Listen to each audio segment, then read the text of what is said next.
Assalamualaikum warahmatullahi wabarakatuh. Saya Sofiatul Qoriah, NIM E2019 1191.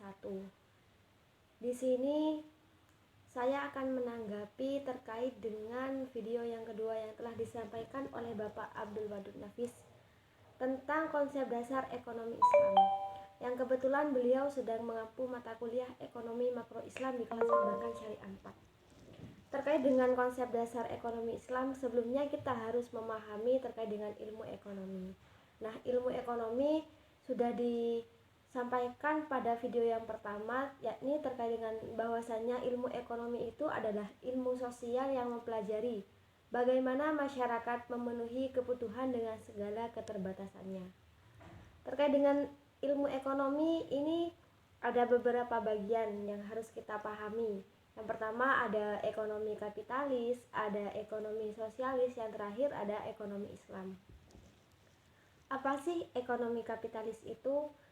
Ekonomi kapitalis adalah sistem ekonomi di mana perdagangan industri dan alat-alat produksi dikendalikan oleh pemilik swasta dengan tujuan memperoleh keuntungan dalam ekonomi pasar.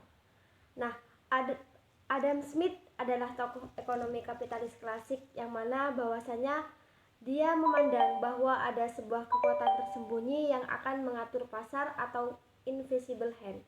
Maka pasar harus memiliki laissez-faire atau kebebasan dari intervensi pemerintah. Artinya, dalam ekonomi kapitalis ini setiap individu itu memiliki hak sendiri. Dia tuh memiliki kebebasan dalam melakukan sistem perekonomiannya tanpa adanya intervensi dari pemerintah. Sedangkan ekonomi sosialis adalah sistem ekonomi yang memberikan kebebasan yang besar kepada setiap orang untuk melaksanakan kegiatan ekonomi, tetapi itu masih ada intervensi dari pemerintah. Yang terakhir terkait dengan ekonomi Islam. Ekonomi Islam merupakan ilmu pengetahuan sosial yang mempelajari masalah-masalah ekonomi rakyat yang diilhami oleh nilai-nilai Islam. Terkait dengan ekonomi Islam, ada beberapa sumber yang menjadi acuan dalam pengambilan hukum-hukum ekonomi Islam. Yang pertama ada Al-Quran, yang kedua ada hadis, yang ketiga ada ijma, dan yang terakhir ada qiyas. Selanjutnya terkait dengan dasar ekonomi Islam. Di sini ada tauhid, bagaimana kita percaya akan adanya Tuhan kita. Kita sebagai umat Islam kita percaya bahwasanya Allah itu benar-benar ada. Yang kedua, siddiq dan amanah, yakni kejujuran dan tanggung jawab. Bagaimana kita menjalankan dengan rasa jujur, dengan rasa tanggung jawab yang penuh. Yang ketiga, mengakui hak individu dan umum. Yang keempat, ada keadilan. Yang kelima, ada tawazun ataupun keseimbangan. Kita bisa menyeimbangkan, kita harus bisa menyeimbangkan mana yang memang benar-benar milik kita, mana yang memang benar-benar dipasrahkan kepada kita. Yang terakhir adalah tolong menolong. Kita sebagai manusia, sebagai hamba harus bisa tolong menolong antara satu sama lain. Begitupun pula dalam perekonomian, kita harus ketika teman kita, semisalkan teman kita tidak punya kekurangan ekonomi, maka kita sebagai sama-sama teman, sama-sama sebagai manusia, kita harus saling tolong menolong satu sama lain. Dalam ekonomi Islam ini terhindar dari maisir, gharar, dan riba. Apa sih maisir? Maisir itu memperoleh sesuatu dengan mudah tanpa dia bekerja keras. Sama seperti itu contohnya seperti judi. Dia tuh gak harus kerja keras, gak harus mengeluarkan tenaga yang banyak, tapi hanya dia kalau judi itu hanya duduk manis saja, main judi, dia tuh sudah mendapatkan keuntungan yang besar. Nah, itu tidak diperbolehkan oleh Islam. Yang kedua, gharar, yakni keraguan, tipuan atau tindakan yang merugikan sesama lain. Itu kayak seperti kita menipu orang. Kita itu contohnya ketika kita menipu orang itu kan sudah hal yang sangat merugikan dan itu memang sudah benar-benar tidak boleh.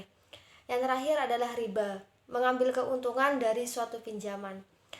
Dalam ekonomi Islam ini ada beberapa karakteristik yang harus diperhatikan. Karakteristiknya itu yang pertama, sumbernya itu bersumber dari akidah, akhlak, dan syariat. Sudah jelas tadi disampaikan bahwasanya ada Al-Quran, ada hadis, ada ijma, dan qiyas. Yang kedua itu menganggap bahwasanya harta itu titipan Allah dan kita sebagai manusia hanya sebagai khalifah. Artinya harta yang diberikan oleh Allah, harta yang disediakan melimpah oleh Allah. Kita itu hanya bagaimana kita itu memimpin harta yang ada, bagaimana kita memanajemen dengan baik harta yang sudah diamanahi kepada kita. Selanjutnya terhindar dari maisir, gharar, dan riba. Tadi sudah disampaikan apa itu maisir, gharar maupun riba. Yang keempat, keseimbangan individu dengan masyarakat. Ketika sedalam perekonomian dalam suatu perusahaan, keseimbangan antara yang selanjutnya ada keseimbangan individu dengan masyarakat. Bagaimana kita harus benar-benar bersikap tawazun terkait dengan kepentingan individu dengan kepentingan masyarakat. Dan tentunya ada investasi dan juga ada zakat yang sudah diatur. Kita memang benar-benar diajarkan bagaimana investasi yang secara Islam yang tidak mengandung dosa, dan juga terkait dengan zakat itu sudah kembalikan kepada rukun Islam kita yang kita memang benar-benar sudah diwajibkan menunaikan zakat. Nah, banyak tokoh-tokoh ekonomi Islam yang pemikirannya masih relevan hingga saat ini digunakan. Salah satunya itu ada Ibnu Taimiyah, yang mana konsep keadilan dalam pasar itu masih benar-benar diberlakukan saat ini. Banyak tokoh ekonomi Islam, ada Al-Ghazali, ada Ibnu Khaldun, dan masih banyak yang lainnya. Sekian dari saya, kurang lebihnya mohon maaf. Wallahul muwaffiq ila aqwamit thoriq. Wassalamualaikum warahmatullahi wabarakatuh.